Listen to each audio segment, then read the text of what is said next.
Kamusta everyone? Hello, hello! Happy Monday sa ating lahat.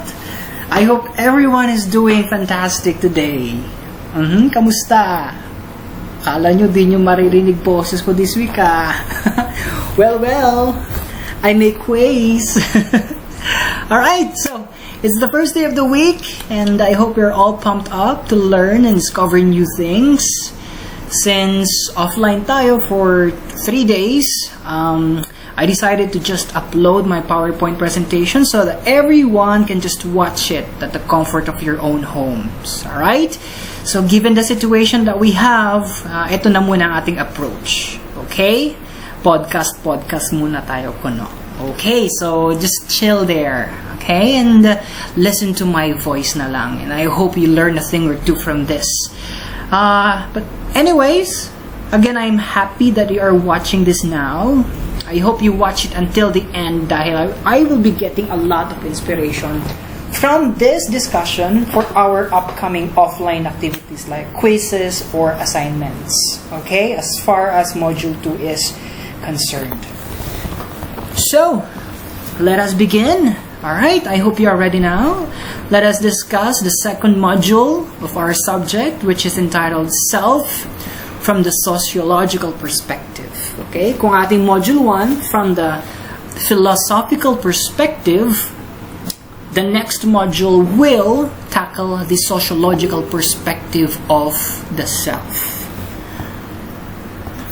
Alright. So, at the end of this module, I hope that you will be able to understand the different sociological and psychological theories of self-development.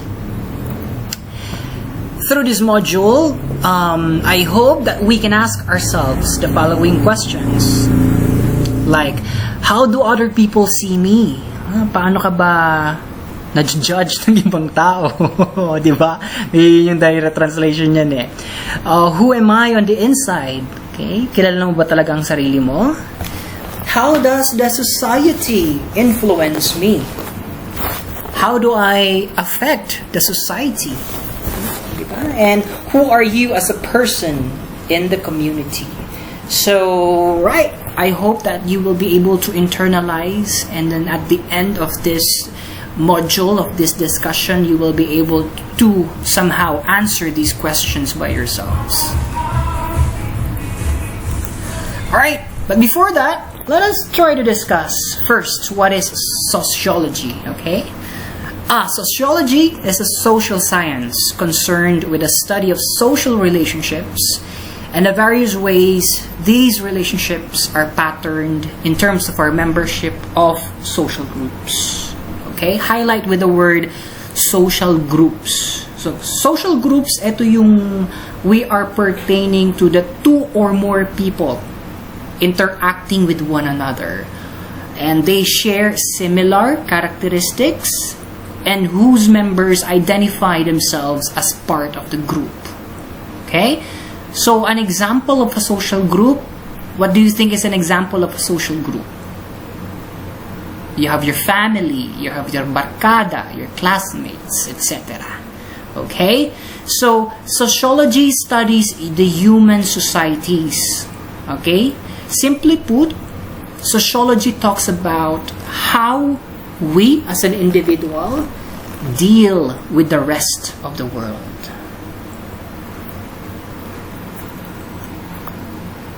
But wait!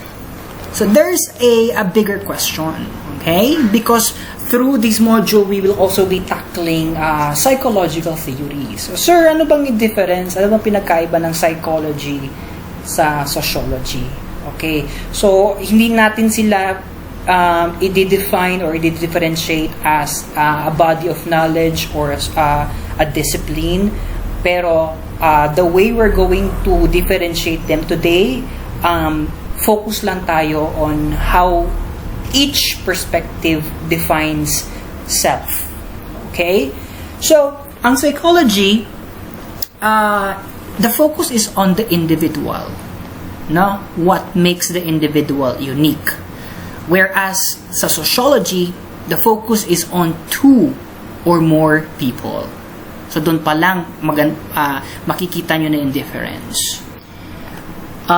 So we might say that both disciplines are actually interested in human behavior, but the psychologists, they are focused on how the mind influences human behavior. Okay? Whereas sa sociology naman, it's the society shaping the human behavior. Alright? Another way to think of the difference is that psychologists tend to look inward, okay? Inward, pertaining to the mental health, the emotional processes. While the sociologists, okay, the experts in the field of sociology, they tend to look outward, okay? Ang focus niya ng mga social institutions, cultural norms, our interaction with others. So these three main points are the difference between psychology and sociology as far as how they define self is concerned.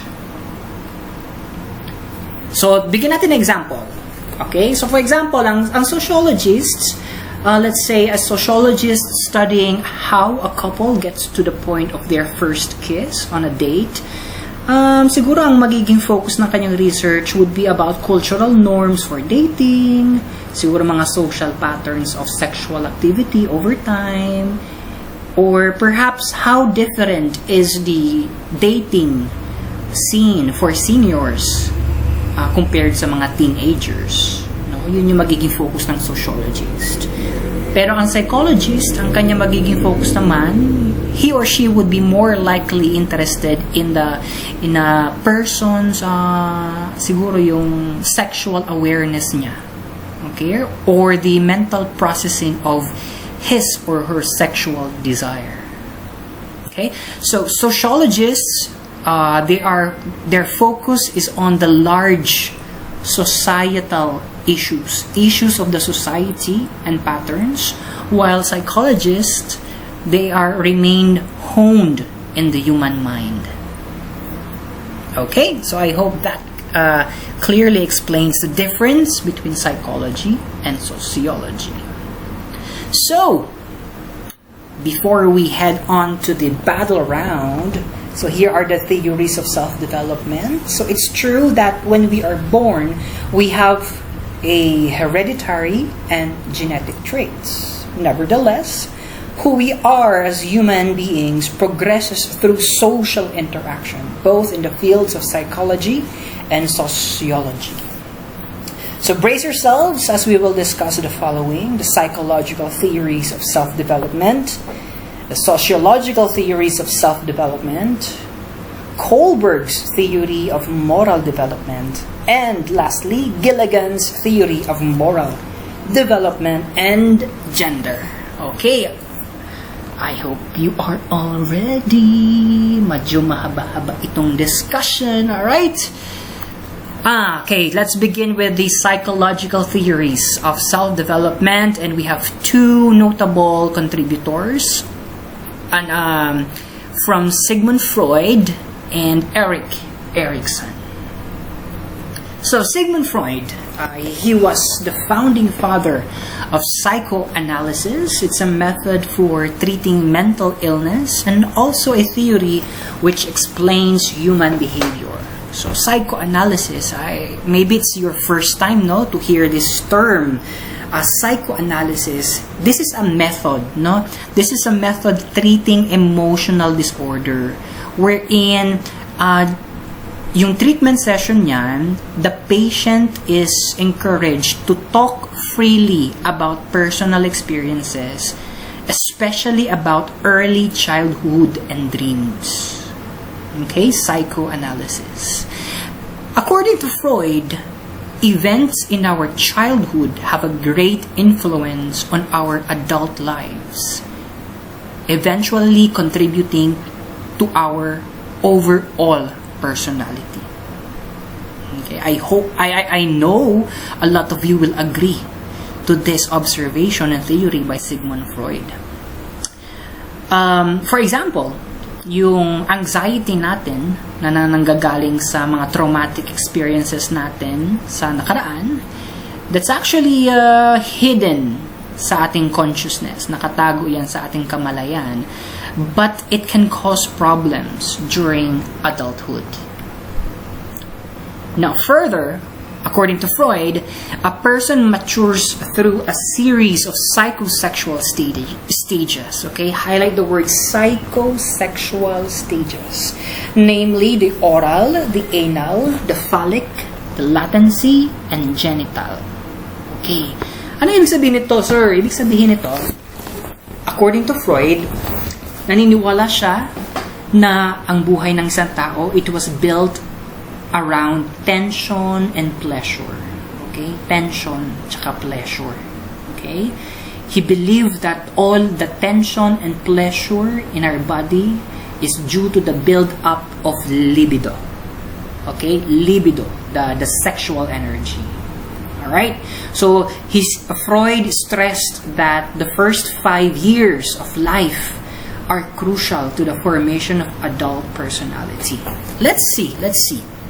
So these are the 5 stages of development. Okay? The first is the oral stage, the birth to 1 year. Ang libido daw ay centered in a baby's mouth. Okay? Ano ibig sabihin niya, sir? Okay? Diba, ang baby, they get so much satisfaction from putting all sorts of things in their mouth to satisfy their libido, their cravings, okay, their pleasure.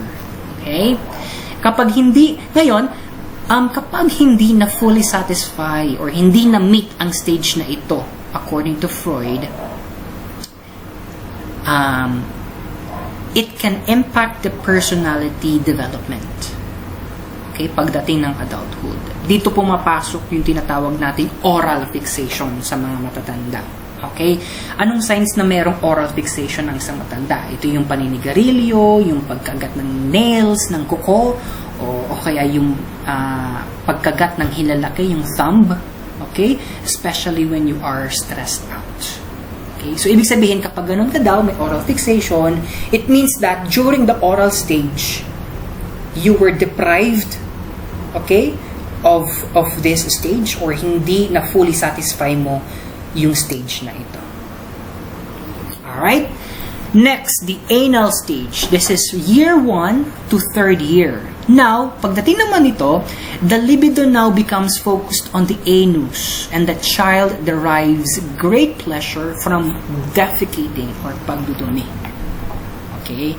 Alright, pero hindi tayo mafo-focus sa pagdudumi, ha? Anong ibig sabihin nito? The child is now, he's now fully aware that they are a person in their own right. Alam na nila na tao sila. Okay? And that their wishes can bring them into conflict with the demands of the outside world. Ito yung stage na kung saan ang ego ng isang tao, ng isang bata ay nade-develop na. Okay. According to Freud, that the kind of training that is that the child undergoes through this stage is the toilet training. Toilet, yung pagdudumi. Okay, remember your toilet training nung bata pa kayo, di ba? Sinasabihan na kayo kung saan iihi, saan dudumi, at kung kailan. Okay?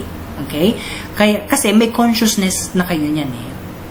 Now, kapag medyo napaaga or naging harsh ang toilet training ng isang bata, hindi nagiging, or pwede rin siguro na hindi nagiging proper ang guidance ng parents, it can potentially lead to an anal retentive personality pagdating ng adulthood. Ano ba yung anal retentive personality? Ito yung nagiging ayaw mo ng dumi, you hate mess, or pwedeng nagiging obsessed ka sa kalinisan. Okay? Pwede rin dyan yung nagiging punctual ka sa oras at nagiging respectful sa authority. Somehow related daw yan sa anal stage ng bata. Alright, the third stage is the phallic stage. Now, this is from year 3 to year 6. The sensitivity or the libido now becomes concentrated in the genitals. Okay. So, nagiging aware na ang bata of his or her anatomical sex differences, which sets in motion the conflict between erotic attraction, resentment, rivalry, jealousy, and fear. Okay? Alam na ng bata na, ay, lalaki ako. Okay? May nakitang babae na maganda, nagkaka-crush na, nagkakagusto na. Ayan. Tapos kapag nalaman niya na may isa pang meron siyang classmate or kaibigan na may gusto din sa crush niya, ay nagsiselos, nagagalit. So this is the phallic stage. Okay? The fourth stage is the latency stage. Latency, 6 years to puberty.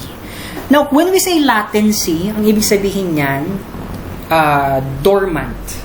Okay? No activity, latent. Okay? The libido is dormant. Bakit? Because the child's energy is directed towards school, towards friendships and hobbies. Okay? Freud thought that most what we call this, sexual impulses are repressed, pigil, during the latent stage. Because ito nga, dahil mas busy ang bata sa schoolwork, sa hobbies, and sa mga kaibigan. So, much of the child's energy is channeled into developing new skills and acquiring new knowledge, and play becomes largely confined to other children of the same gender.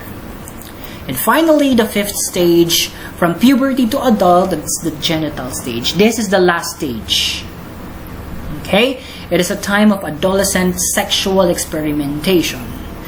The successful resolution of which is settling down in a loving one-to-one relationship with another person in our 20s, okay? Mga age 20 and above, okay? So, looking at the psychosexual stages of development in Sigmund Freud, we can deduce that each stage, yung kada stage, can have an impact to the overall personality of a person. Okay? Pero, madaming mga scholars, madaming psychologists, and sociologists na rin na nagsasabi, is this psychology by Freud even supported by evidence? Okay. Kasi sabi nila, Freud's theory is good at explaining, pero it's not good at predicting behavior. Kaya nagsasabi din ang maraming psychologists that this theory by Freud is unfalsifiable. Okay? Unfalsifiable. Meaning to say, it can neither be proved true or refuted. Okay? Kasi paano mo naman ma-measure ang libido objectively? Diba? That's the defense. Pero, yun nga, overall, the Freud's theory is highly unscientific, pero, diba, it's actually very believable. Next, we have Erik Eriksson. Okay. Now, Erik Eriksson.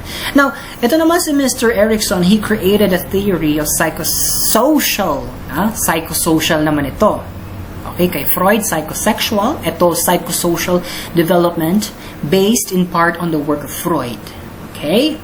Now, he believed that ang personality ng isang tao, it continues to change over time, and it's never ending until death.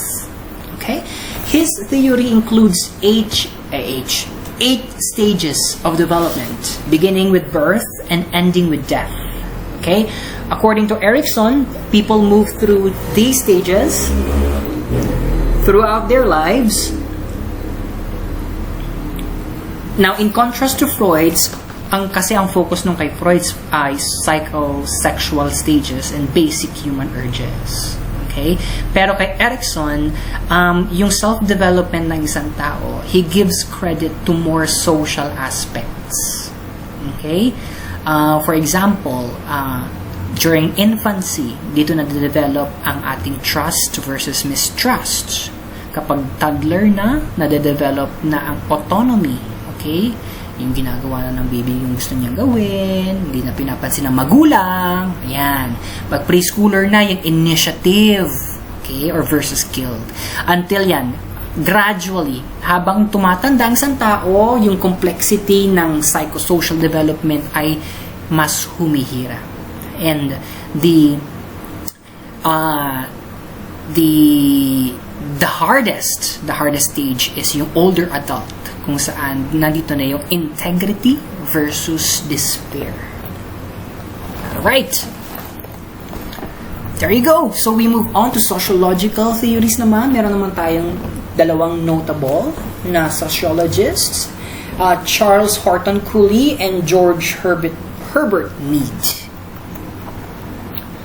Alright. Okay, Mr. Cooley tayo. Now, Mr. Cooley is one of the pioneering contributors to sociological perspectives. He developed a theory of social behaviorism called the looking glass self. Diba? Interesting. The looking glass self. Okay, now this theory states that a person's self grows out of society's interpersonal interactions and the perceptions of others. People are shaping themselves based on other people's perception. Anong ibig sabihin nun? Anong Tagalog doon? Ang ibig sabihin nun, ang tao daw, ang personality, ang character ng isang tao, ay depende kung paano tayo ginajudge ng ibang tao sa ating paligid. Okay? In short, this theory shows our reflection of how we think we appear to others. Okay? We use yung judgment ng iba to measure our own worth, our own values, and our own behavior.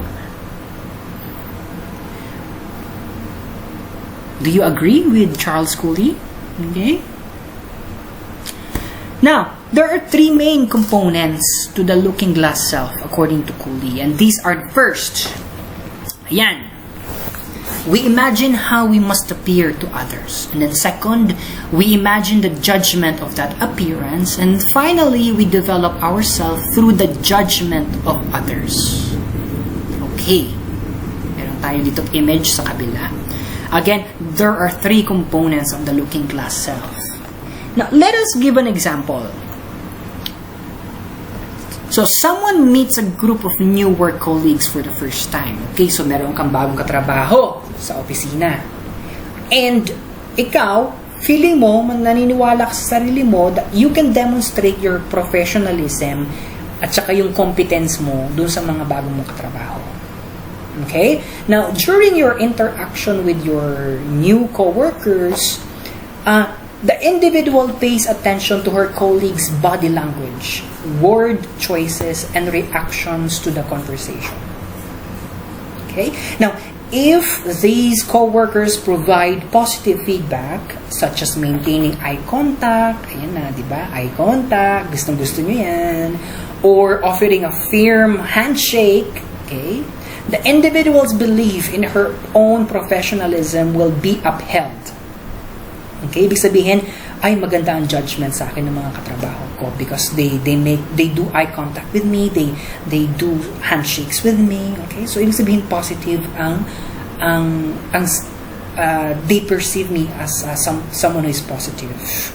However, if the colleagues provide negative feedback such as looking away or leaving the conversation quickly, now the individual might question how professional they truly are.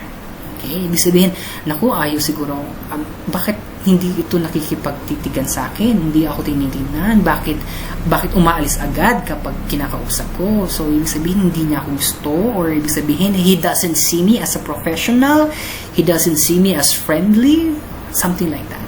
So, that is how the looking glass self by Charles Cooley is demonstrated. Alright, I hope we are clear with that. We go on now with George Herbert Mead. Ito naman si Mead ay nakilala sa kanyang theory of the social self. Napakadali lang ng theory niya. He explains that how social experience develops an individual's personality. Okay. Now, kung kay Cooley ang ginagamit para ma-define ang self is the judgment of other people, kay Herbert Mead naman, importante para sa kanya that an individual's personality is shaped by the social experience. Okay? And he also claimed that the self is not there at birth. Rather, it is developed with social experience. Okay? Ang theory niya parang ganito. Ikaw ba, have you ever watched someone do something?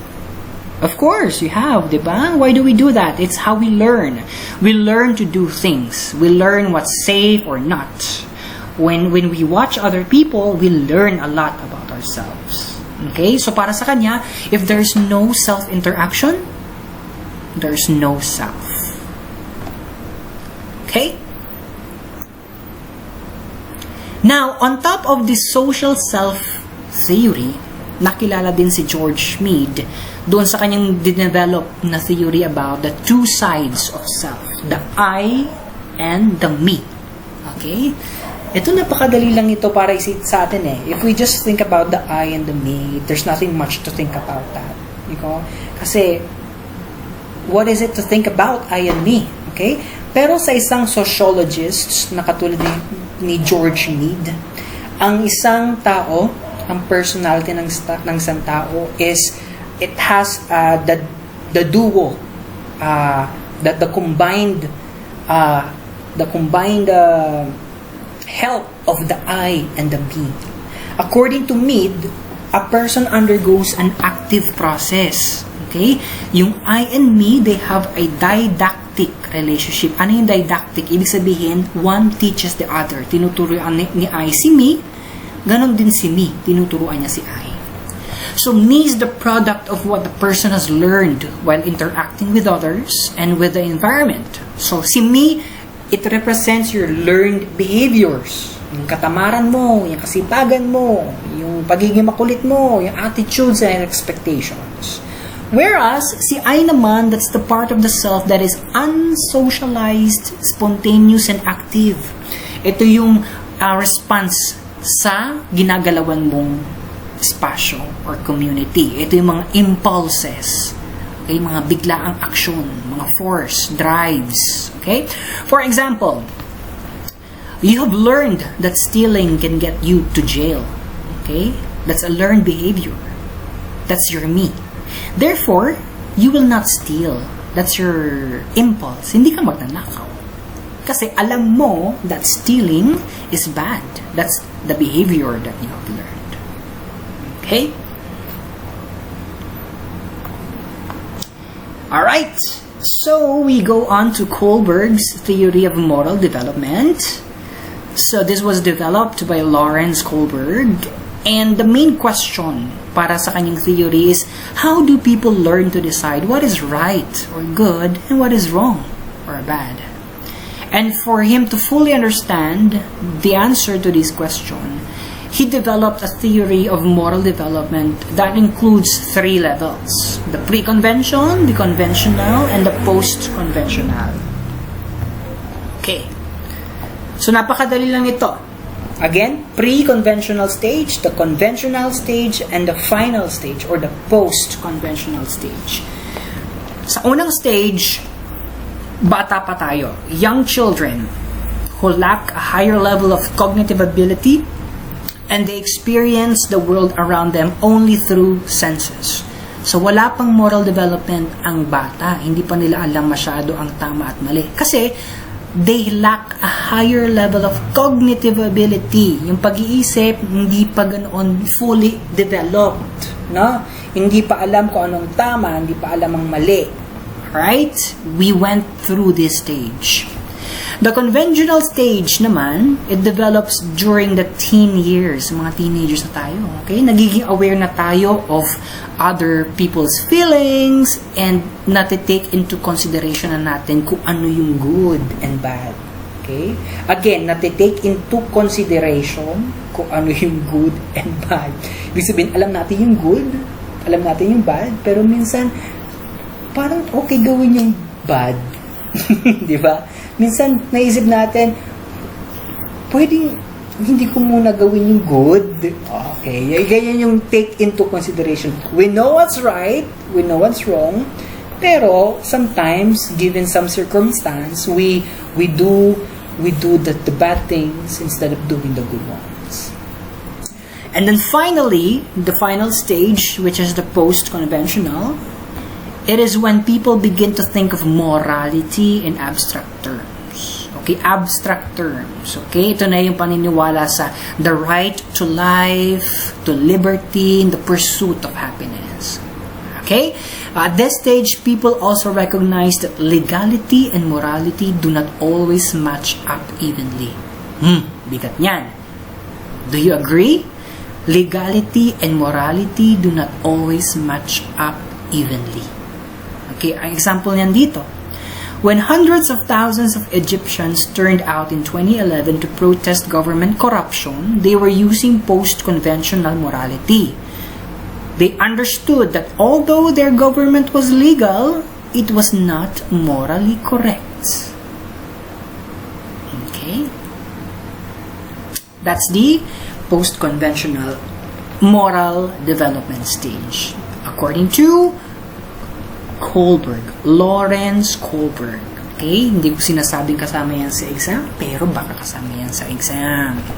Take note.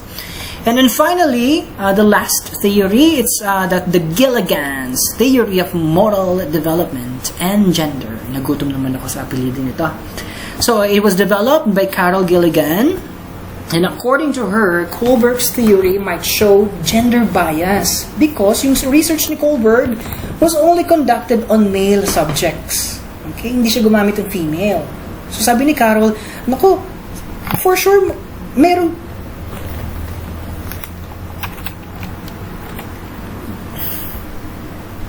difference kung paano respond ang babae at ang lalaki. Okay?